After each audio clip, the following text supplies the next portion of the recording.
வணக்கடா மச்சான், திருச்சியில இருந்து 45 கோளாறு பையன். இன்னைக்கு வெள்ளிக்கிழமை மச்சான், என் பொண்டாட்டிக்கு பூ வாங்கிட்டேன் மச்சான்.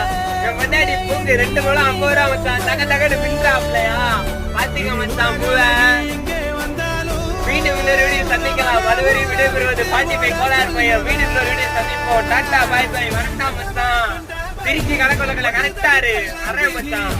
நாக்காளி சான்றோம் மச்சான். பூவை காட்டும் மச்சான்.